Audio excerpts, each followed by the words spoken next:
Imagine que tu es dans la rue et qu'il y a un inconnu qui court vers toi en criant « Vite, vite, vite, il faut que tu me dises si 4792 c'est divisible ou pas par 3. » Alors, comment est-ce que tu réagis? Eh bien, tu te dis « Pas de panique, je connais la règle de la divisibilité par 3. Je sais qu'un nombre est divisible par 3 si la somme de ses chiffres est divisible par 3. » Donc ce que tu fais, c'est que tu regardes 4792 et que tu écris 4 plus 7 plus 9 plus 2 et que tu fais l'addition. Alors 4 plus 7, ça fait 11, plus 9, ça fait 20, plus 2, ça fait 22. Et est-ce que 22 c'est divisible par 3? Eh bien non, 22 ce n'est pas divisible par 3. Donc 4792 ce n'est pas divisible par 3. Mais on peut vérifier que 22 ce n'est pas divisible par 3 en écrivant 2 plus 2. Et 2 plus 2, ça fait 4. Et 4, c'est sûr, ce n'est pas divisible par 3. Donc, tu peux dire à l'inconnu, monsieur, vous pouvez vous rassurer, c'est sûr, 4792, ce n'est pas divisible par 3. Maintenant, tu continues à avancer dans la rue, et puis il y a quelqu'un d'autre qui court vers toi en criant « Vite, vite, vite, il faut que tu me dises si 386 802, c'est divisible ou pas par 3. » Alors pareil, pas de panique, tu connais la règle. Ce que tu fais, c'est que tu écris 3 plus 8 plus 6 plus 8 plus 0 plus 2. Et c'est parti, tu fais l'addition. 3 plus 8, ça fait 11, plus 6, ça fait 17, plus 8, ça fait 25, plus 0, ça fait toujours 25, plus 2, ça fait 27. Et 27, est-ce que c'est divisible par 3? Eh bien oui, 27, c'est bien divisible par 3. Donc 386 802, c'est bien divisible par 3. Mais on peut vérifier que 27, c'est bien divisible par 3 en faisant 2 plus 7, qui font 9. Et 9, c'est sûr, c'est bien divisible par 3. Donc ce nombre-là est bien divisible par 3. Tu peux rassurer la personne qui a couru vers toi et lui dire « Rassurez-vous, 386 802, c'est bien divisible par 3. » Voilà, ben, tu es plutôt content parce que tu viens d'aider deux personnes dans la rue, mais tu continues à avancer et tu te demandes « Mais en fait, cette règle de la divisibilité par 3, elle vient d'où ?» Tu as toujours connu cette règle, mais en fait, est-ce qu'on t'a déjà expliqué d'où est-ce qu'elle venait? Eh bien, ça va être l'objet de la vidéo d'aujourd'hui. On va prendre comme exemple, pour travailler, par exemple un nombre qu'on va choisir au hasard, 498. Et on va se demander, pourquoi est-ce que la règle de la divisibilité par 3, elle marche? Eh bien, si on regarde bien 498, qu'est-ce qu'on remarque? On voit qu'il y a un 4 à la place des centaines, un 9 à la place des dizaines et un 8 à la place des unités. Ce qui veut dire que 498, il y a aussi une autre façon de l'écrire. Je peux écrire, par exemple, on va commencer par s'intéresser au 4 qui est à la place des centaines, que je vais entourer en rouge, et ce 4-là, on peut l'écrire différemment. On peut dire que comme il est à la place des centaines, c'est la même chose que si j'écrivais 4 fois 100. Voilà.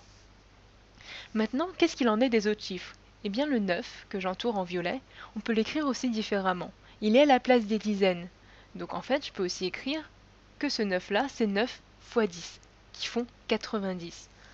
Et ensuite, il ne me reste plus qu'à regarder le chiffre des unités, ici le 8, et à le rajouter ici. Donc en fait, 498, je peux aussi l'écrire comme ça. 4 fois 100 plus 9 fois 10 plus 8. Donc 498, c'est égal à ce que je viens d'écrire ici. Voilà. Mais cette expression-là, on peut aussi l'écrire différemment. Et on peut l'écrire différemment en remarquant en fait que 100, c'est égal à 1 plus 99. Donc, ce que je peux écrire, c'est que 498, c'est aussi égal à 4 fois, et 100, je vais le remplacer par 1 plus 99. Donc, on ouvre la parenthèse et on écrit 1 plus 99 à la place du 100. Et en fait, on peut remarquer quelque chose de similaire pour 10. 10, comment est-ce qu'on peut l'écrire aussi? Eh bien oui, 10 en fait, on peut aussi dire que c'est 1 plus 9. Donc je vais écrire ici 9 fois 1 plus 9. Voilà. Et il me reste ensuite le 8 à la place des unités. Donc voilà, j'ai juste réécrit l'expression de la première ligne différemment. Maintenant, ce qu'on peut faire, c'est bouger la place des éléments qui sont dans cette expression-là. Et comment est-ce qu'on fait ça? Eh bien, on fait ça en appliquant la règle de la distributivité. Je vais distribuer les multiplications. Donc, je vais écrire, et je vais écrire un égal ici, et je vais distribuer par exemple cette première multiplication-là. Donc, qu'est-ce que ça veut dire? Distribuer, ça veut dire qu'au lieu d'écrire 4 fois, entre parenthèses, 1 plus 99, je vais faire 4 fois 1 plus 4 fois 99. Donc, on va l'écrire tout de suite. 4 fois 1 plus 4 fois 99. Voilà. Et en fait, on peut faire la même chose pour la multiplication qui est écrite en violet. On va pouvoir la distribuer en faisant 9 fois 1 plus 9 fois 9. Donc, je vais l'écrire ici. 9 fois 1 plus 9 fois 9. Voilà. Et il me reste toujours le plus 8, qui est le chiffre des unités. Eh bien, en fait, on peut encore réécrire différemment cette expression-là en bougeant un peu les éléments qui sont ici. En premier, je vais mettre toutes les multiplications qui ne sont pas des multiplications par 1. Donc, 4 fois 99 et 9 fois 9. Donc, je vais écrire 4 fois 99 au tout début de l'expression. 4 fois 99. Et je vais aussi écrire 9 fois 9 à ce niveau-là. 9 fois 9. Et après, je vais écrire tout ce qui reste. Donc, en rouge, il me reste 4 fois 1, plus 4 fois 1. En violet, il me reste 9 fois 1, plus 9 fois 1. Et en jaune, il me reste 8. Mais en fait, cette deuxième partie-là, je peux encore l'écrire différemment. Parce que 4 fois 1, ça fait combien? Ça fait 4. 9 fois 1, ça fait combien? Ça fait 9. Et donc du coup, au lieu d'écrire 4 fois 1, je vais pouvoir écrire 4. Et au lieu d'écrire 9 fois 1, je vais pouvoir écrire 9. Alors, c'est parti. On recopie le début de l'expression. Pardon. Alors, j'ai effacé le 8. Hop, je recopie le égal et le début de l'expression. 4 fois 99 plus 9 fois 9. Et ensuite, 4 fois 1, je le remplace par 4. 9 fois 1, je le remplace par 9. Et je recopie le 8 tel qu'il est. Alors, qu'est-ce qu'on peut remarquer ici? Eh bien, ce qu'on peut remarquer, c'est que cette partie-là de l'expression, elle est divisible par 3. Pourquoi? Parce que 99, c'est sûr, c'est divisible par 3. Donc je peux le multiplier par n'importe quoi, ça sera toujours divisible par 3.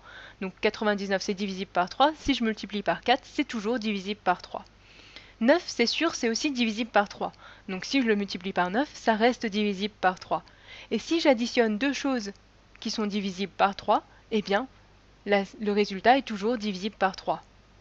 Donc tout ça, tout ce que j'ai souligné en blanc, est divisible par 3. Et qu'est-ce que tu remarques pour la dernière partie de l'expression? 4 plus 9 plus 8. Eh bien oui, en fait, 4 plus 9 plus 8, c'est la somme des chiffres de 498. 4 plus 9 plus 8. Et donc en fait, pour que 498 ça soit divisible par 3, il suffit de vérifier que la somme des chiffres est bien divisible par 3, que 4 plus 9 plus 8, c'est bien divisible par 3. Et ça pourquoi? Parce qu'on sait que ce que j'ai souligné en blanc est divisible par 3. Donc c'est de là que vient la règle de la divisibilité par 3. Un nombre est divisible par 3 si la somme de ses chiffres est divisible par 3. Voilà. Bonne journée et à la prochaine vidéo.